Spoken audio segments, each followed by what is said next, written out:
Coucou, boya ebele, na sous les baobab.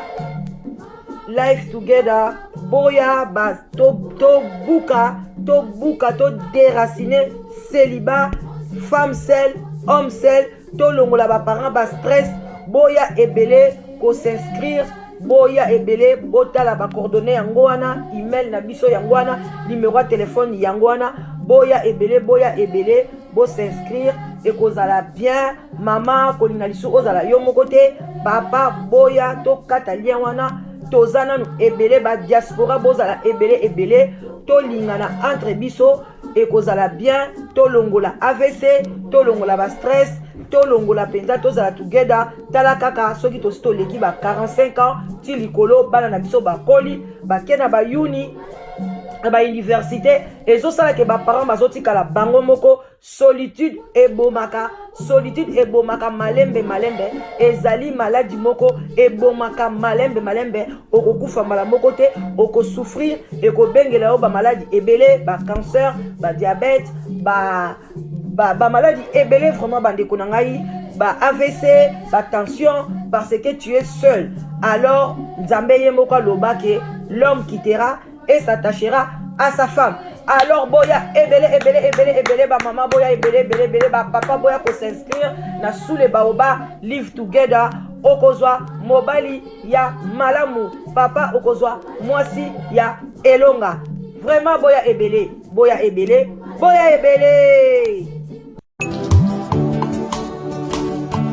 Ngayoyo, nazoluka mwasi ngayoyo, sokolo takinga na ndoto. Amayaka tolingana na biso, tomona baparents na yoyo, ton futur mari na yoyo, sokolo takinga na ndoto. Amayaka tolingana na biso, tomona bapasteur na yoyo. Bonjour, bonsoir. Ça dépend heure à laquelle vous allez suivre la danoise. Nassé à sous les baobab. Vraiment, bonsoir, vraiment. Et puis, merci na confiance. Oh, bopé sakala danoise. Et puis, merci de bosepela na ba analyse nangai, voilà. Et puis, merci na ba reproche nabino. Vraiment, et puis, merci. Nandenge penza bozopé applaudir. Ce n'est pas seulement que des reproches. Il y a aussi partie positif, feedback nabino eza très bien. En tout cas, merci ebele. Topé simbote na toute tendance confondue. Bandeko nanga mungongo ngekota mwa mobulu bon, eza mwa malili bon. ROP boyebi na meli pe mwa tite. Naza pe na se ya kwete. Mais nande kolanda ba video moko etike ngai na habité so na lobi na salango telelo ba ideo ko kima. Mais topesa na mbote ezaka bien parce que toi na topesa bango mbote, bango pe ba soutenir biso, bango pe basala ba prière pour na sous les baobab. Yango topesi ba shalom ebele na ba homme de Dieu, ba salam alaikum na bandeko na biso ba musulman, kintwadi na ba kimbangiste. Vraiment bonjour, bonsoir na bino nyonso bolanda video oyo. Bo s'abonner ebele na sous les baobab la danoise pona kozanga moi conseil te, ba analyse bien. Et puis à partir ya chaîne oyo nde place koyeba peke il faut ya pona oluka libala na yo solitude tozo déraciner yango, tozo briser solitude na kombo na Yesu na kat na chaîne oyo. Donc toza na site de rencontre, agence matrimoniale oyo lukela rabatu mwasi ou bien mobali obengi biso to lukelo mobali ya bien, mwasi ya malamu au bengi na 0044 74 59 62 52 17. Notez bien, site de rencontres ezali pona ba diaspora, donc ba congolais au babima libanda ya mboka oyo bavandi na Europe, Amérique du Nord, Canada na Australie, au bengi la danoise, soza na posa mwasi tokolukela yo boya ebele, solitude eza mabe, bo partager bandeko na nga, surtout ba papa mikolo boya pe ebele, boya ebele, ba mama mikolo baza déjà ebele, bazoluka bino, ba mama ba changer penza sikoyo na aja ki mokolo bayebi penza sasa libala. Donc balobi ba regretter na ba passé na bango nde ba bengana ebilo ba papa na bandaku, bolimbisa bango bilo ba blessé de guerre, bolimbisa ba mama ba changer, balobi ya solo solitude eza mabe, kozana mobali na ndako eleki bien, bana bakoli bango, bana bakei, ba mama bandako ekomi bango ba 3 chambres, ba 5 chambres, batu bazate, balobi la danoise pardon, bondelela biso ba papa bazongisa mitema nsima yango ba papa boya bokokufa na esengo. Donc olinga tokufa yo moko na kati ya ndako, yo yaka zwa mwasi okufa na esengo mpona basi bachange, balobi mpenza bachange bando bengana so bapapa te, makambo wana balingi yango lisu te. Voilà, bandeko na ngai wana ezalaki ka entre parenthèses, mais naza vraiment très touché. Bon, je vais parler ce que moi je pense, hein, parce que naomona à lire makambo ezokende eza bien te. Et puis toi na bana basi, surtout moi en tout cas j'ai vraiment des filles na boti bana basi trop bele penza, et puis nazo continuer ka ko bota po akala te bomo na ngala boti lisusu na bando bota kati mukolo nzamba obenga ngai. Voilà ce qu'on a na bana basi bili boza ase sous les baoba, moi kopati kopo café et les kakalango bande konanga. Voilà, eza naza vraiment nazo comprendre te makambo ya makambo nini oyo makambo ya Eliane na Moïse Mbie bino bo congolais bolekisaka makambo boye na moi na ba commentaire bato biso balobi botika biso makambo ngo tolembi yango déjà tokomi deya na makambo mosusu, mais tokomi mpo na nga tokomi te ezaka likambo mosusu eye tolobi et puis tozongeli yango mpo na esili te ezobima mpe ka makambo modele na modele. Oh, olali olamuki likambo ebimi, olali olamuki likambo ebimi sur Eliane. Bandeko na ngai o balanda na lise na ngai, en tout cas je dis toujours je suis Eliane, je suis Eliane, je vais m'expliquer, et puis nakoki ko changer te, nakoti na suka nakozala Eliane, mais nasina loba na bino ke cette fille là azali aza honnête. Voilà, alors azoloba c'est elle dit ce qu'elle pense. Nazo sentir mensonge na kati ya munoko na ete, mais eloko nazo sentir azali na maturité te, et puis aza na langage moko ya bana moko mike, comme si bon azoloba ne français, parce que biso ba congolais quand tu parles français au kantiso pour aza na Congo azoloba français, donc Eliane aza mayele. Non, ce n'est pas ça. Moi je trouve que Eliane azana a développé mingi au moni côté mutuna et côté langue, azana facilité ya koyeba ba langue, mais elle n'est pas vraiment intelligente. Je ne crois pas, parce que makamba bimisaka.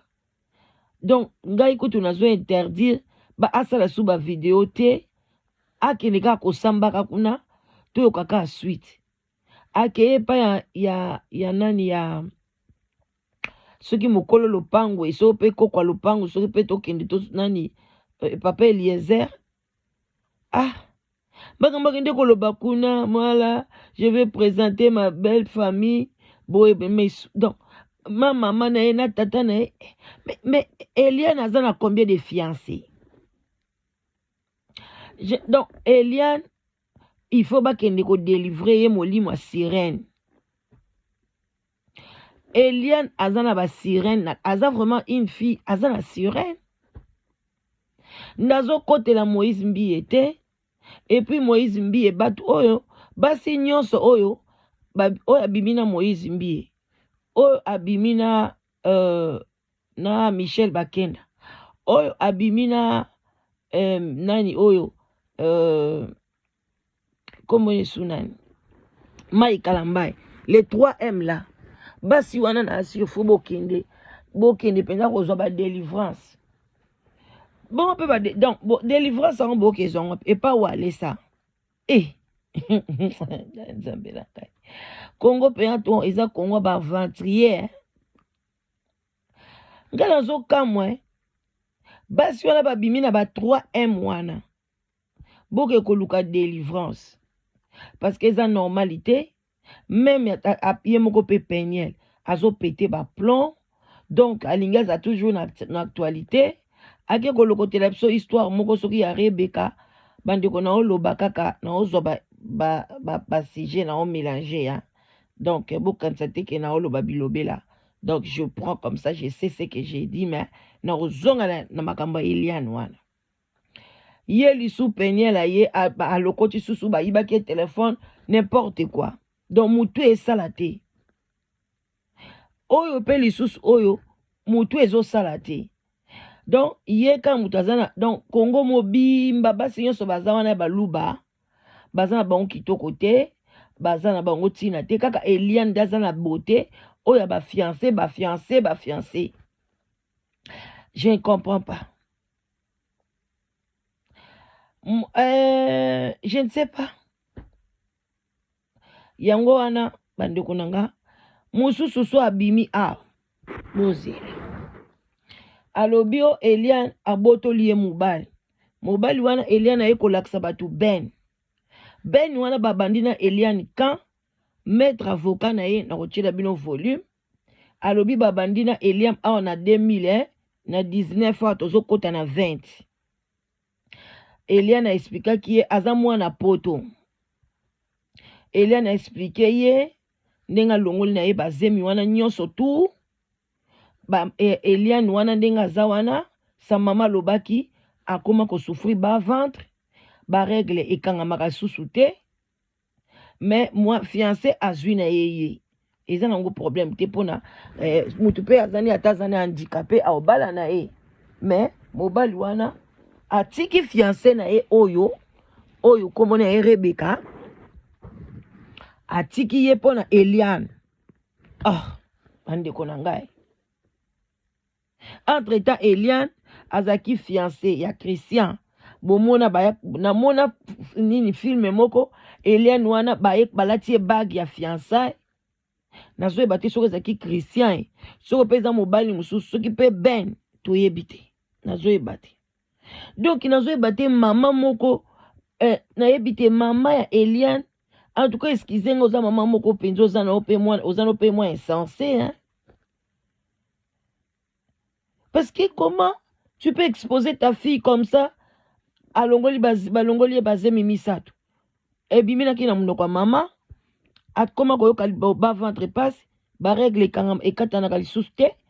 Eliane abimana Moïse Mbiye, Eliane abimina Christian, Eliane abimina ba inconnu oyo to yebite bazali pe. Un jour pe ba koyaka koloba. Et puis lelo Eliane toye koyoka isusu Eliane azui mobali ya batu ya Rebecca. Ndeko na ngai. Avant na continuer banalize toyoka nanu Rebecca. Toyoka ye nanu Rebecca. Mais c'est grave. Nazo comprendre te toyoka Rebecca. Bolanda la bokebi. Bonjour, Harry. Ça va, vous allez bien? Ouais, ça semble aller, et toi? volume yango eza na se hein.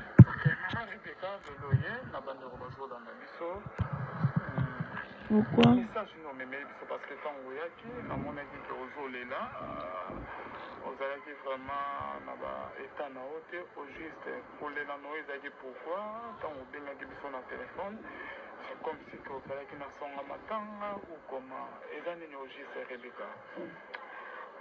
Je salue d'abord tout le monde, et je vous remercie pour le temps que vous nous accordez. Alors, je me présente d'abord, on m'appelle Rebecca Niesi Luna, mais on m'appelle affectueusement Luna, parce que c'est mon prénom et tout. Alors, si je t'ai appelé hier, c'était parce que j'avais un problème. J'étais trop choquée. En fait, j'étais à la maison, j'étais sortie à mon retour à la maison. Je me connecte sur Facebook comme d'habitude et tout, et je remarque une vidéo publiée. J'ai reconnu une personne dans cette vidéo. La personne, c'est...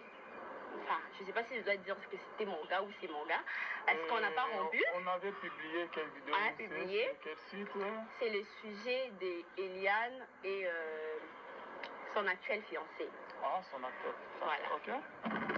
Voilà. J'étais trop surprise de remarquer que non, le fiancé qu'Eliane présentait à la télé, c'était le gars avec qui j'ai vécu. Enfin, je ne sais pas si je dois dire que j'ai vécu, parce qu'on n'a pas rompu. J'insiste. Non, je ne sais pas trop, mais on n'a pas eu le temps de discuter de tout ça et tout. J'ai compris qu'il m'évitait par rapport à ça. Il sait que le dossier est en cours et tout, et du coup, il ne peut pas dire certaines choses de peur que non, et créer les bas problèmes. Ok, Rebecca, Luna, mais quand on peut expliquer des choses, tu as été surpris dans le monde, yo, non, moi, dans mon bal, on voyait Banindeni. Et pourquoi quand on dit maintenant Momo après que moi dans mon bal avant de présenter comme il prêt que Abala moi signé à présenter moi signé. C'était depuis l'année passée que les beaux-parents sont venus à la maison avec une demande, une lettre.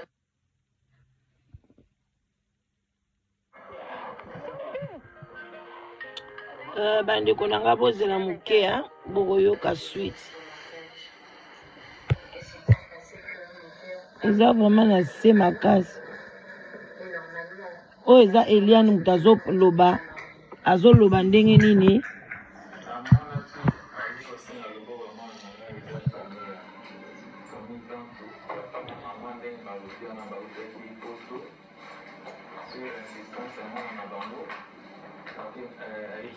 papa na mama bauti poto bazo explique o ba famille ya Eliane.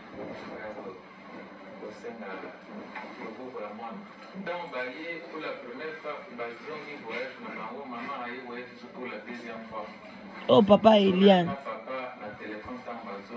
Ah, Zambi ba parents o penza ba insensé.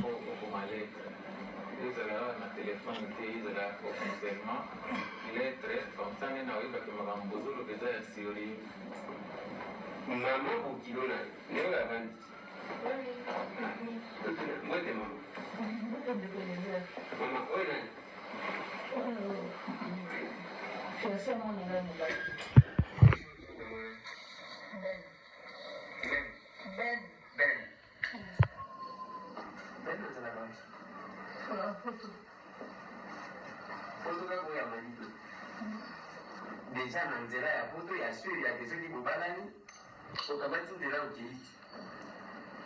Deuxième élément c'est que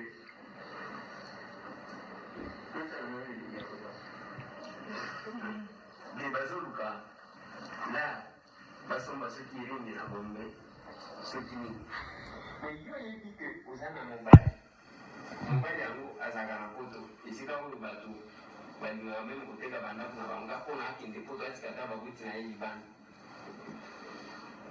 makambo oyo obimiseli yango nini boza tolekisa awa pardon naza na besoin toyoka mwasi oyo bolanda mwasi oyo babotoli libala.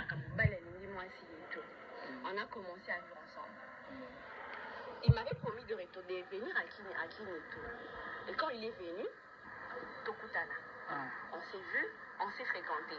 Moi, je ne savais pas que non, il y avait cette histoire et tout. À ma grande surprise, j'ai découvert cette histoire. histoire lobika kande non yo mona que non à ça soi-disant fiancé à Eliane. Donc bon, maintenant moi je me demande oui tu te demandes malele au début que bosoana ben na koyoko koloba Rebecca donc ben na sala qui avance à partir des réseaux sociaux pour qu'on peut-être non en fait la façon dont on s'est connus je ne préfère pas. En fait, je pense que je suis pas obligée quand même de dire que nous sommes bana et tout. Mais tout ce que je veux dire, bana qui n'a pas réseaux sociaux. Moi, étions ensemble. Ben Azam Mobile n'a pas. Jusque là, on n'a pas. Ben Azali Mobile, voilà. Voilà. La combo Eliane. Parce que moi, ici, on n'a pas rompu. J'insiste, on n'a jamais rompu. Donc, vous allez dans une relation amoureuse. Voilà. Beaucoup tanaka, vous se fréquentanaka. Donc, moi sorti, nous tout bozala nango, ok, moi c'est dans mobile, mais au cas où au moins vidéo mbala moko.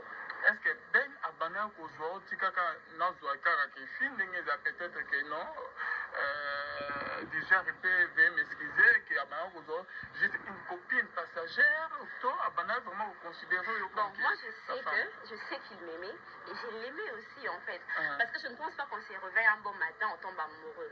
Quand on tombe amoureux quelqu'un doit quand même agir tu vois.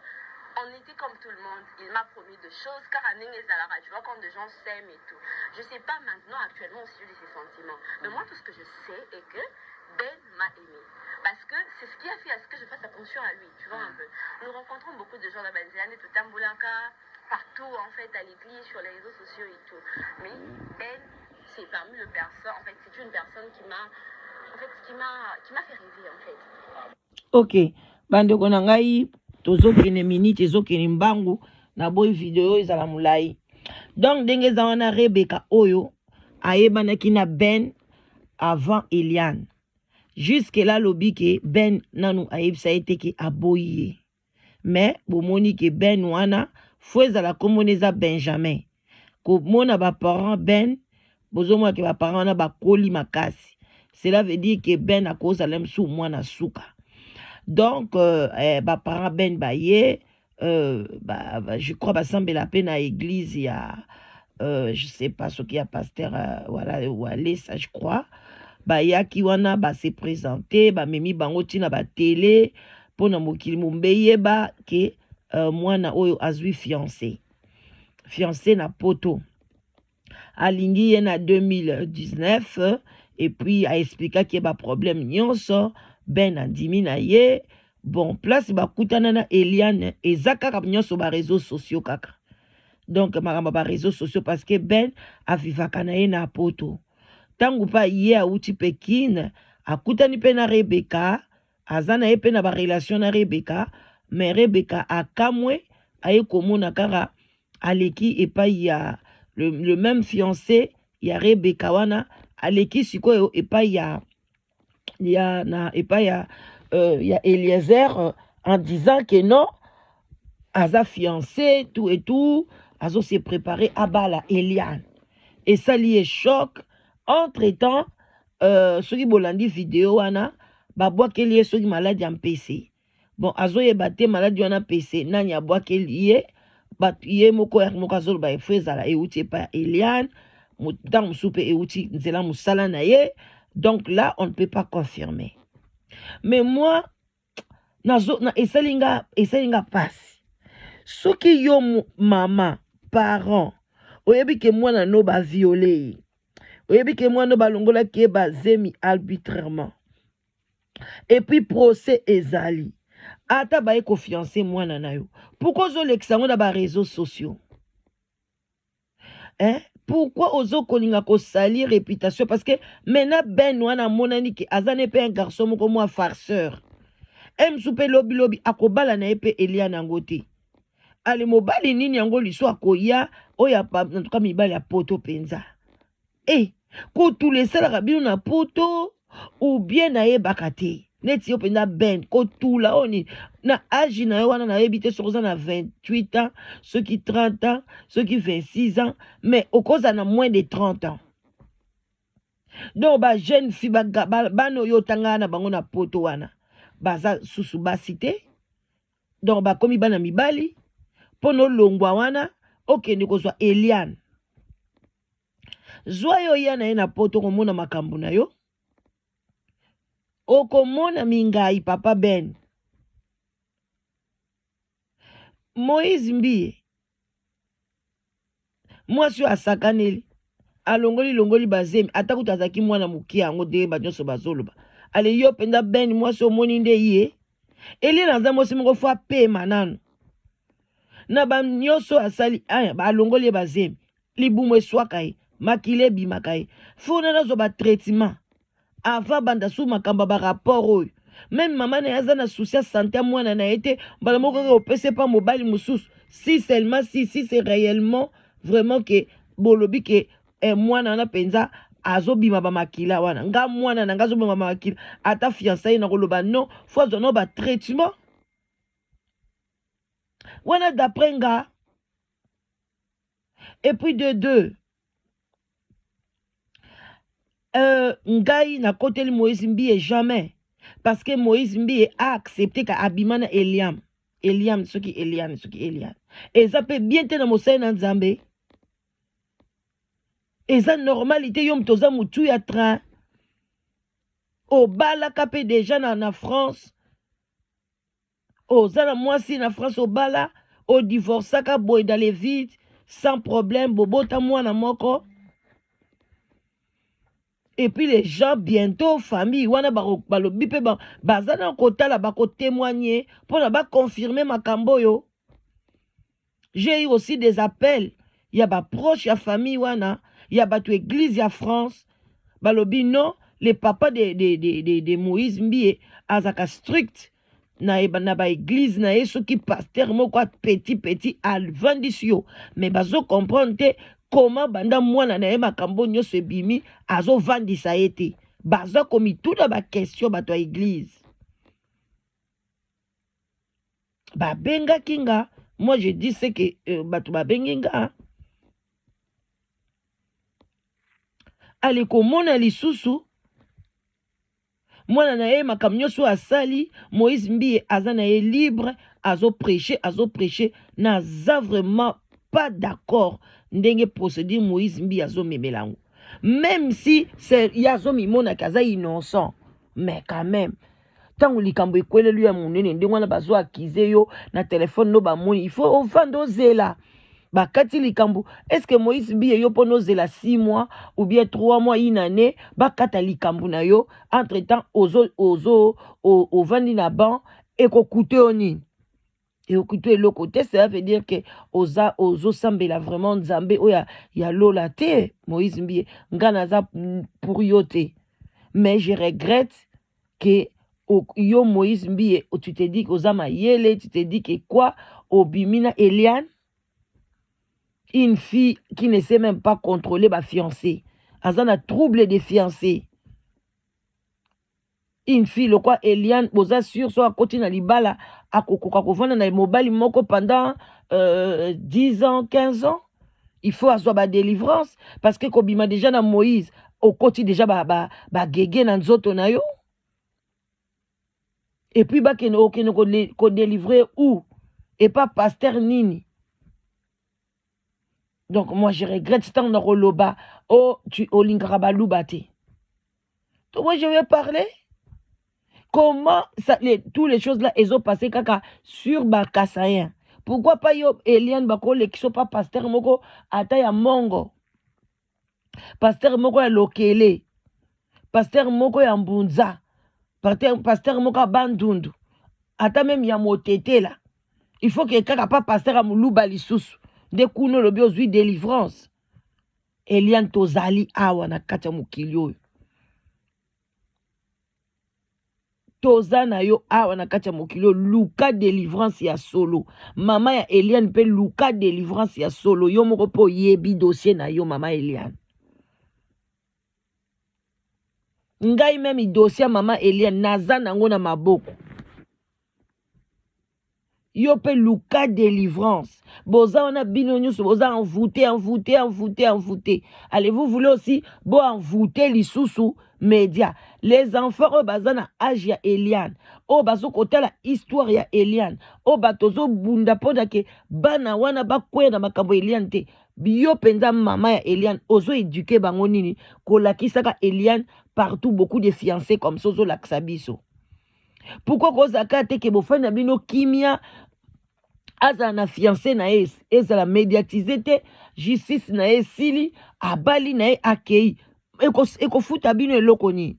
Donc bozo blakisa ngo pour dire ambiye que non, Eliane a tulite, wana pe nzamba lingi yango te. C'est ça, libala, on a pu comprendre que vous mettez panzani. Faut vous en discrétion qu'on leka. Bon, leka, bon, le makamba Moïse Mbiye, point barre. Makamba fiancé, n'a bien, faut laisser tomber. Suko botali, fiancé, oh, yo, moana, oh, zo, ke l'état, Rebecca Bimi. Bon, négligé, moi, si au thé, hein. Bon, négligé, y était. Ce qui a bimi, bo, po, alo, bake, ngaiti, lelo, nazaka, mobile, ben, naza, mobile, nanga. Akokipe ko kangama ben à la fin ben peut ayebi sous position te akene pas Eliane ou bien à l'air comme on appelle Eliane ngo ba idée azolanda po azoka mo ba français wana mais tant ko landa pa na kati na ya kuti ke il y a pas de maturité ezate ben akoko kende na et puis azongeli Rebecca après bo sala skoni boko pesa Moïse yango ba pesa Moïse mbi raison na biloko o moi na bino zo sala quand même et ça normal te ba mama bozwa mayele bo sala makamba parents Eliane bazo sala te, ça ne passe pas, ça ne colle pas, ils ont poussé vraiment, je ne sais pas, ça ne colle pas. Maman zalaka boyete ba para bazalaka boyete ba bomba moi na bango pour ceux qui exposé moi na za kitoko eza mabele bato ba kufa ba leke Eliane na kitoko te moi na sasu oya balaka na nini na kabon azaka mosi kitoko akufa hein? Moi maman cessé moi c'est Mobutu akufa na soki na moins de 30 ans maman oza moi c'est liboso to boti moi na kitoko Eliane kitoko quoi kitoko ngo ya ndenge ni azanango aleki mokili mobimba aleki mama na Yesu mama Maria. Oh, vous comprenez? Pourquoi exposer moi na bino ndenge wana na ba media bozo exposer oh azasu na ba réseaux sociaux te oh azasu na ba nini na ete ba Facebook te mais tant azo leka na ba YouTube wana et pas papa Molière et pas Kingandi wana ndeza réseaux sociaux te bo stopé botika justice wana salama biso tozana besoin Eliane te tozana besoin ya Moïse Mbiye pona ya leki Eliane aza star akoleka Eliane tolingi to yeba réellement est-ce que abimana ye te justice ekokata nini tolingi koyoka makamba Eliane na ba fiancé na été on ne veut pas ça ceux qui na moni sou Eliane aleki na ba fiancé na je veux na koleka. Et puis je veux parler na koloba pe via mama na koloba pe nani Eliane a bota mindengeni to yebi makambo na nyonso tu qui est le papa de Eliane, est-ce que papa na azali vrai papa na ye ou bien neni on va tout sortir to yebi yango mais to zadi koninga ko bimisa ba scandale wana te parce que to lingi to yeba oyo batu bayokaka mateya na ye oyo batu bayokaka banzembo na ye oyo batu bayokaka vo balala bachaka banzembo na ye oyo bazobala bazotia banzembo Moïse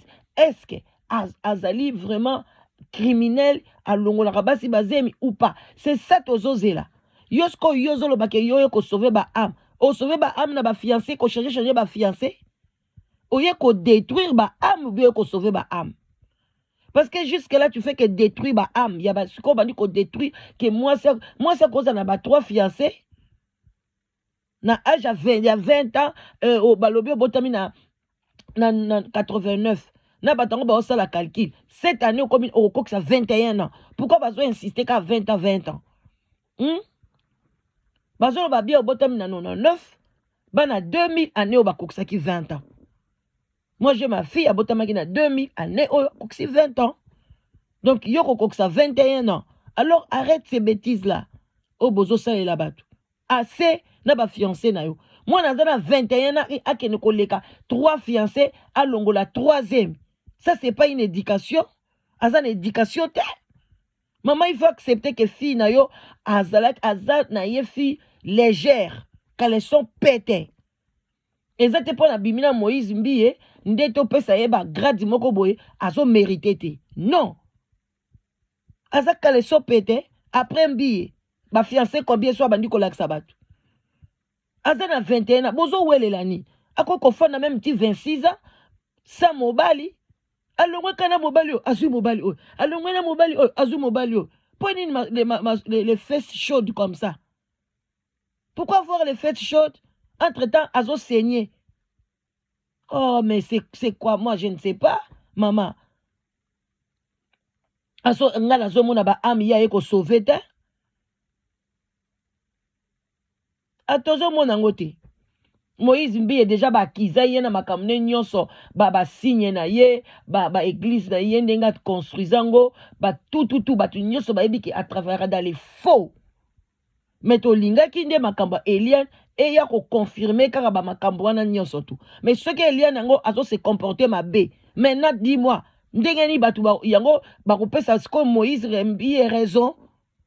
Bilonde allez boye ko sauver ba âme. Allez arrêtez vos trucs là. Vous venez maintenant détruire ba âme ya bana mike.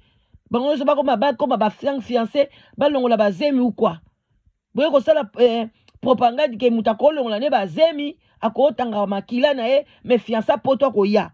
Yango nde boye ko laksa biso na media.